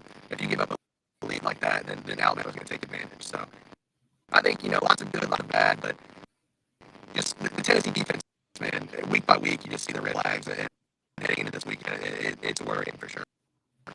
Caleb, I've got two for you here, one on the high school side, one on the college side. You mentioned the two teams that you have left, one of which I believe, if I'm remembering right from a story you wrote earlier this season, William Blunt, fueled by Starbucks, right? What did you say about William Blunt? I'm sorry. Fueled by Starbucks, right? This is the team that has the pregame Starbucks runs, right? Yeah, William Blunt volleyball begins every game by going to Starbucks, which is funny because I'm also starting the day with Starbucks. There we go. Before covering William Blunt, but yeah, their pregame tradition this year has been going to Starbucks. They've won their first district championship in program history this season in volleyball. They actually had 0 trophies at all in their trophy case. The only thing in there was dust in a shoe from the lost and found that somebody had thrown in. So they put a district championship flag in there. And now tonight they did Anderson County and faced them, which, I was looking at the enrollments yesterday, which I know y'all have a wide range of schools too. I know you mentioned Hillsboro, they're somewhere in the middle, but what's kind of in the middle of AAA volleyball, and then Anderson County is like the smallest school in AAA, and they got bumped up, and their tradition traditionally a state power. So I'm curious to see what happens tonight, how they can handle AAA. And I think the loser of tonight will get sent up to Dobbins Minute, and the winner will host the sectional. So it'll be a fun one. But yeah, William Blood's been fun to watch. They've got a veteran team. Coach is an alum of the school, so they're easy to root for. And they've been, caffeinated. I called it a caffeinated hit list in my story, which didn't stick as much as I would have liked. But they had one loss this year, and it was to Brentwood, and I think it was in 5 sets. So that's one good loss they have. But besides that, they lost 2 sets all year in district play, and they're in the district that includes Farragut, Beard, and Maryville. So there's no easy games in that district. But yeah, I'm glad the Starbucks story made it to Middle Tennessee. Hopefully, girls make it to the state championship. It'll continue. Yeah, I thought that was a pretty cool story, so I wanted to bring that up. On the Tennessee side, you mentioned the red flags a little bit on the defense. As somebody who kind of watches from afar for the Vols, I think something else that's been brought up kind of more recently, whether this is more of a professional take or from the fan side, is how Josh Heupel has handled kind of late game situations. Is that something that you've noticed in these last couple of weeks, and how do you think he's going to kind of correct that a little bit going against Alabama? Yeah, I think having 2 SEC games go to overtime and be a one-possession game in the final 2 minutes does, put those late game scenarios into like center fold. And I think Josh Heupel has struggled in those scenarios. Like it's been 2-1, 2 wins to 1 loss this year. So I wouldn't say it's a call loss, but like the clock management at the end of Georgia, and then the way he described it didn't make much sense. He said, if I remember correctly, they had 3 timeouts in that final drive, and chose not to take one in midfield. And he said it was because they had a second play ready to go. But when you watch the tape back, the entire team is looking at the sideline for the play. So it doesn't make much sense to get a second play ready to go while you're not lining up and running it. Little things like I'm not a big fan of running the quarterback late in the game like you did against Arkansas this week. And obviously it worked out, but that's something you want to do consistently, especially with a quarterback as important to the team as Aguilar. And then you mentioned Mississippi State, it was just kind of a hodge of, do you want to kick a field goal? Do you want to go for a touchdown? What are you doing here? And it felt like, from a media perspective and a fan perspective, we didn't know what they were going for in that situation. And I think you saw the players reflect that as well. So, yeah, I think these late games, he's never really, Heupel's got a winning record, so you can't say, oh, man, these late game situations are killer. But to your point, Blaine, like, even past seasons, he hasn't been consistent in late game situations. And it's more so, I think, the offensive identity being so tempo and everything, like you go away from that at the end because you're able to catch teams off guard with the way they play offense. So you want to call a timeout and then let the defense up. I think they're always kind of, doing what they want to do there. But yeah, it is concerning, especially with how many late game situations they've been in this year. So I would say, that's probably the thing I have circled. Late game situations, defense seem to be coming up, and you just kind of hope that, whenever you get in Tuscaloosa and you're in an environment that is not friendly, like it was this weekend, that, maybe you handle those situations a little bit better. Caleb, go ahead and back out for the stream of us for 1 second. You're a little glitchy on your audio. If not, we'll try to give you a phone call here in just a second. Go ahead and just refresh for us as we want to talk to you about the upcoming matchup on Saturday down in T-Town between Tennessee and Alabama. Appreciate Caleb obviously pulling double duty for us this afternoon. We appreciate him making the time as he's preparing for some volleyball this afternoon out in East Tennessee with region tournaments underway. Obviously, teams in the mid-state here looking to try to get to Murfreesboro next week for the TLSA volleyball tournament that will begin very soon. Obviously, we mentioned it. Obviously, Tennessee with a 34-31 win last week over Arkansas. Caleb, go ahead and try to talk to us and see if we can get you and see how you're sounding. Yeah, what's verdict, fellas? Anderson County has a lot of good football and good sports, but maybe not phone service. So. Yeah, I the only thing I'm thinking as somebody who's struggled with phone audio before, you connected to your Bluetooth, Caleb? No, I shouldn't be. I have my Bluetooth turned off. It's easier for y'all to give me a phone call for you to do so. Yeah, that might be the best case scenario there. Yeah, Mark, let's try to give him a phone call if that's okay. Yeah, we don't have that capability. Okay. He No, has to no join. capability yet. So He has so to this join through is he has to join through the link. this is what we've got. Okay. Let's roll with it. Roll with the punches, David. I got you. Absolutely. Well, we could hear him. Absolutely. So, Caleb, just kind of moving forward, obviously, to this matchup down in Tuscaloosa on Saturday night at 6:30 on ABC. The last 4 matchups between these programs, 2 wins each on their respective home field. Obviously, remember Tennessee a couple years ago taking the goalposts down and throw them in the Tennessee River after their big win in Neyland Stadium. For you, though, what's the keys to this matchup? Obviously, this Alabama team, they lost the first week of the season to Florida State down in Tallahassee. Ty Simpson did not maybe look as good as what he has now. You could argue now him and Fernando Mendoza could easily be the Heisman Trophy candidates and front runners. What's the keys for Tennessee to go on the road in a really tough environment, in your mind, to take on an Alabama team and try to continue their quest for a college football playoff? Yeah, I think Ty Simpson and Alabama get better every week. Specifically Ty Simpson, obviously, out of West U in Martin, Tennessee. Like, that's a guy who you're probably hard pressed right now to find many quarterbacks playing better than he is, if any, in the nation. And I think with the way Tennessee's defense has played, that's concerning.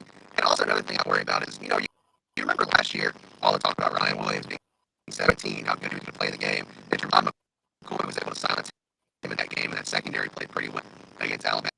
Well, you don't have Jerron McCoy this year. You've got Colton Hood on one side, who's played himself in the NFL conversations.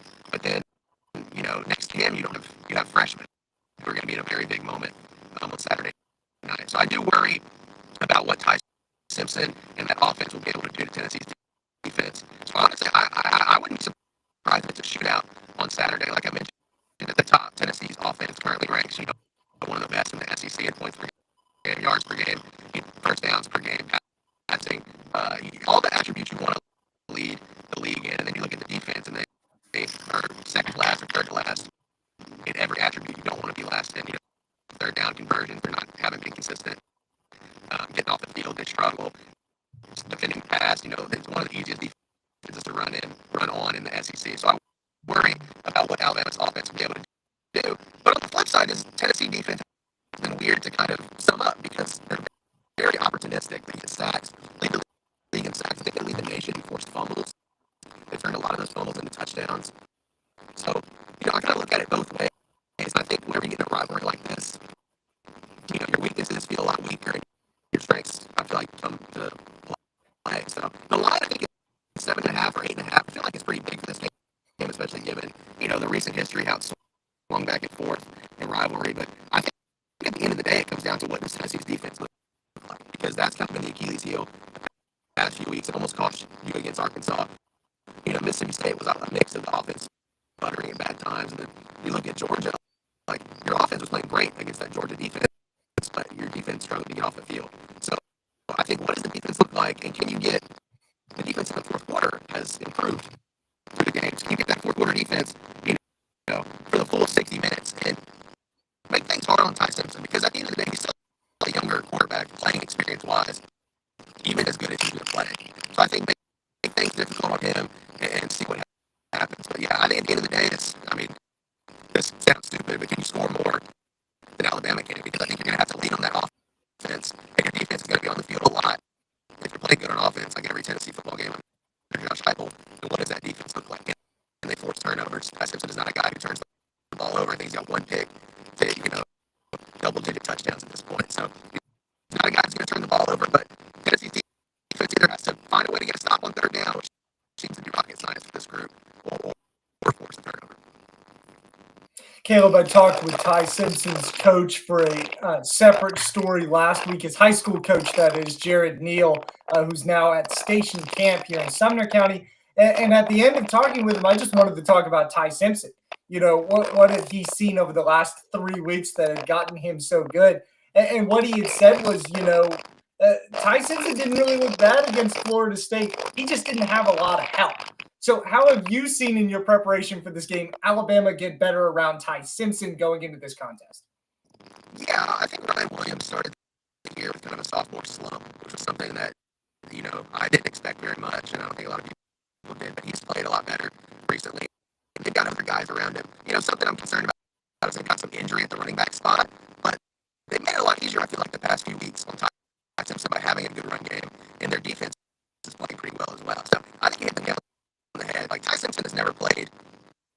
poorly, I would say. Even that Florida State game, like you saw growing pains, but still, I don't think he had a turnover in that game and had them with a chance to win it. We've seen what has happened to Florida State and what's happened to Alabama since that game. So one team is tripping up and the other team is going down.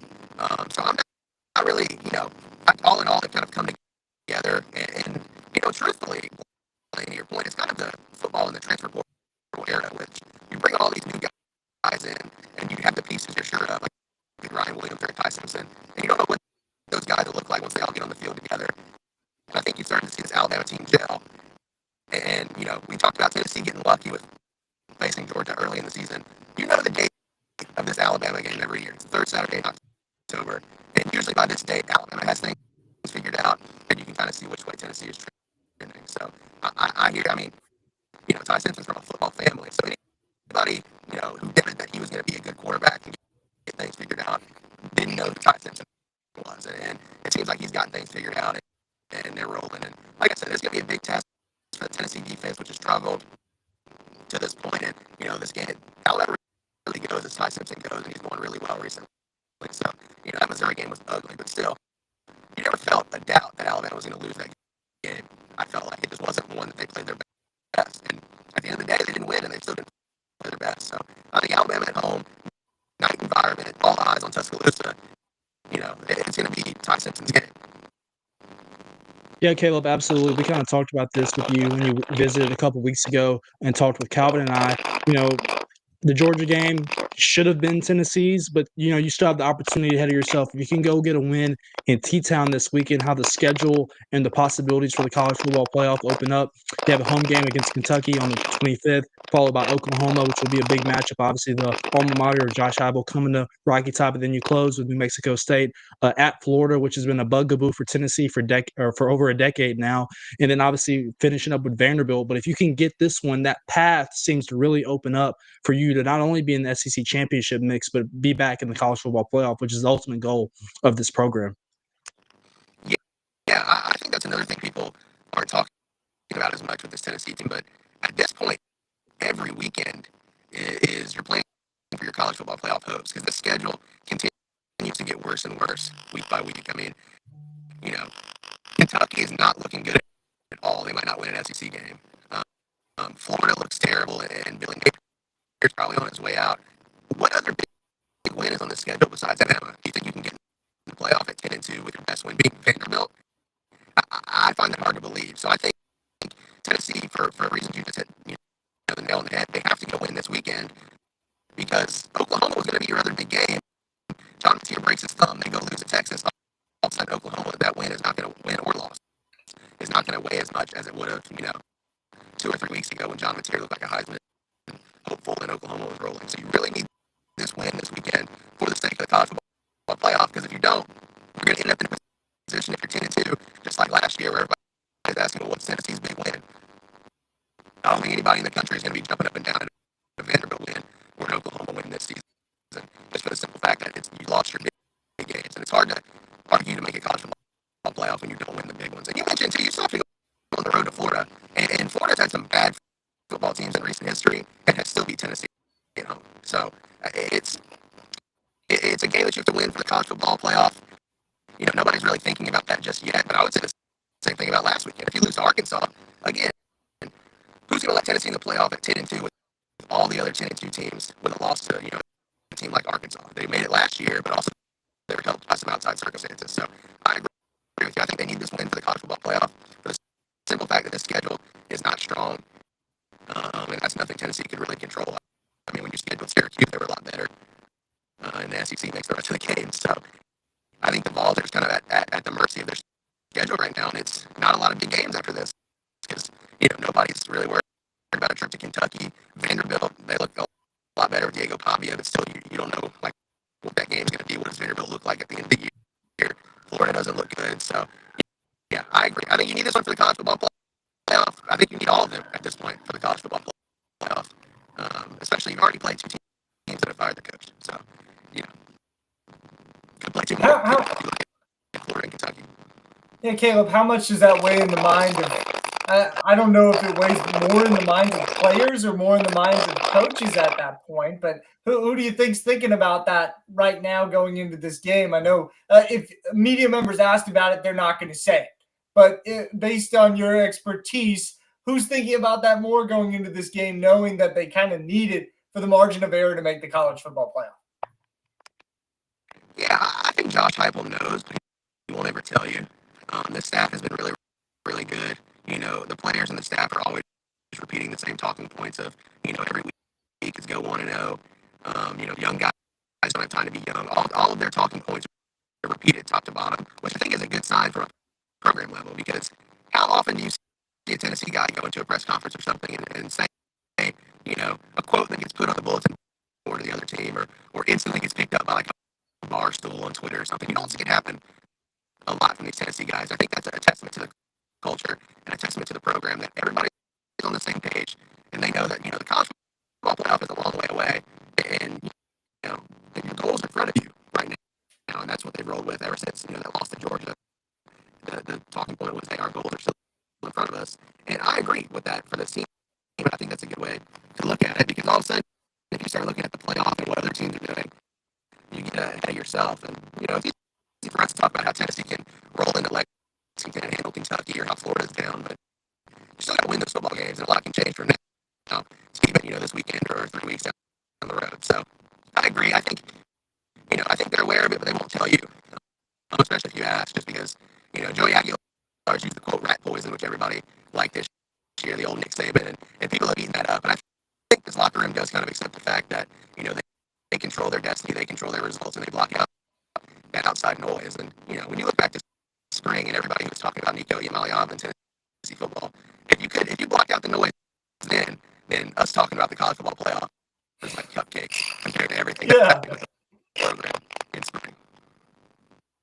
Absolutely. Caleb JARREAU of the Daily Times in East Tennessee joining us from his respective car as he's ready for some region volleyball action out there. Caleb, we appreciate you battling with us and talking a little Tennessee football. We look forward to catching up with you real soon, okay?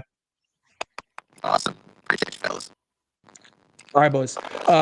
That's Caleb JARREAU of the Daily Times in East Tennessee joining us here on Main Street Sports Today, presented by the Tennessee Orthopedic Alliance of Columbia. Coming out, it's time to close the show. It's Top 5 Tuesday, which means it's time to dive into the bag of our top 5 World Series champions of our lifetime. We'll have that next here coming up as we close the show, so stick with us here on Main Street Sports Today.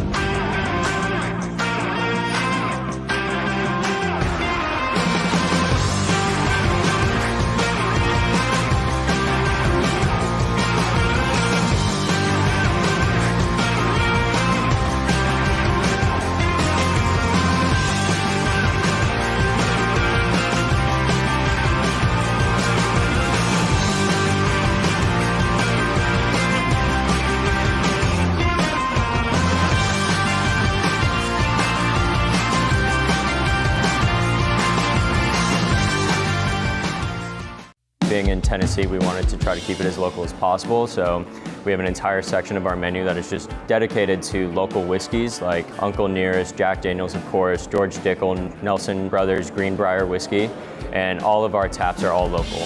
From 2 o'clock until midnight, we've got food every day for you guys. A good handful of appetizers, some entrees, and a couple salads and things like that. My name is Ethan Kanata. Please come down and see us at the Pick Lobby Bar here at the Omni in Nashville.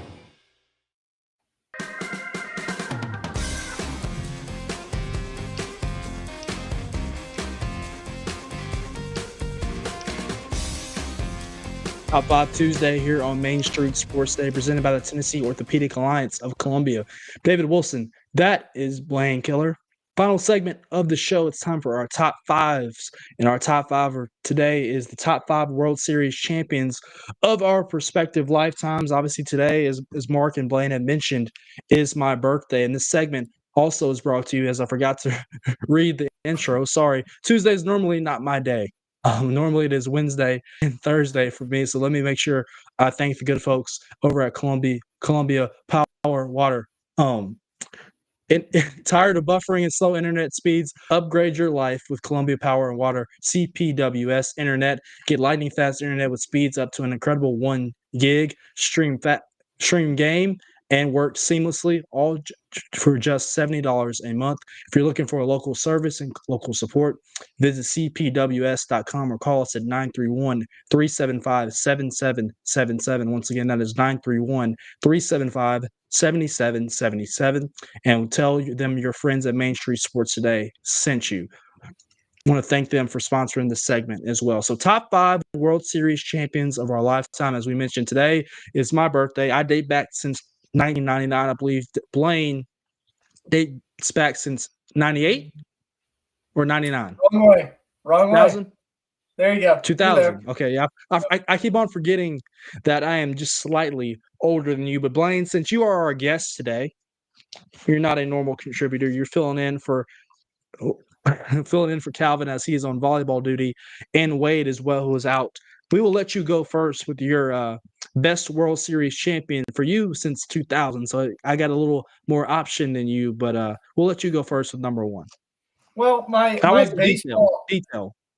Yeah, my baseball experience is a little limited. I didn't start fully following MLB until about middle school, I would say. Then I started really paying attention, unfortunately, to my hometown team, the Texas Rangers, who lived in misery up until 2023. Already pointed to the amazingly framed newspaper front on the back here from the Dallas Morning News. The 2023 Texas Rangers are my number 1 pick. So much sentimental value in that run. Felt like their season was doomed. A resurgent season under Bruce Bochy. Felt like it was over in August after a series loss in Toronto where they lost Max Scherzer. Then they come back and regroup and rally, take care of Tampa Bay in the wild card series, then go to Baltimore and beat the Orioles in a fun fall set, take down the Astros in the AL Championship Series, which was just incredible. And to top it all off, you take down the Diamondbacks, another team that had a similar story going into the World Series. So much emotional value, so much emotional stock that I take in that one that I have to take it number 1. Absolutely. I can agree with you there. You went the sentimental road. I did not include the Braves on mine unless you're going to take one of my top 5. For me, number 1, 2018 Boston Red Sox regular season, absolutely juggernaut. You think about, Rafael Devers, Xander Bogaerts, Mookie Betts, Chris Sale. I mean, the list goes on and on of just absolutely great players on their team. 108-54 record in the regular season. Beat the Yankees in the ALDS 3-1. Beat the Astros in 5 games in the ALCS, and then won in 5 games over the Dodgers in the World Series out in LA. For me, Boston Red Sox 2018 edition, the latest of their World Series champions, number 1 on the best World Series team since 1999 in my eyes. For you, number 2. So I think with this one, I'm going to get a lot of flack. I do not like the Astros at all. I will preface it with that. But if we are picking the World Series, the top World Series champions, in a sense, these teams have to go against each other. So why would I not take the team that cheats and could cheat against every other team and win? The 2017 Houston Astros are my second pick, simply because of the fact that they took an advantage and really ruined their reputation in baseball, but won a ring from it. And who's to say if these teams went against each other, they wouldn't do it again. So I'll take the team that cheats because they probably beat every other team that they go up against. I'll go sentimental route for me, number 2. Obviously, anytime you can break a streak and break a curse, that means something. So I will go 2016, the Chicago Cubs, in one of the great classics World Series where they beat the Indians, the then Indians, in 7 games in the World Series in Cleveland at Progressive Field. They were 103-58 and 1 during the regular season. Don't know where the 1 from, but that was their record. Maybe it was a rainout that never happened, didn't need to be played.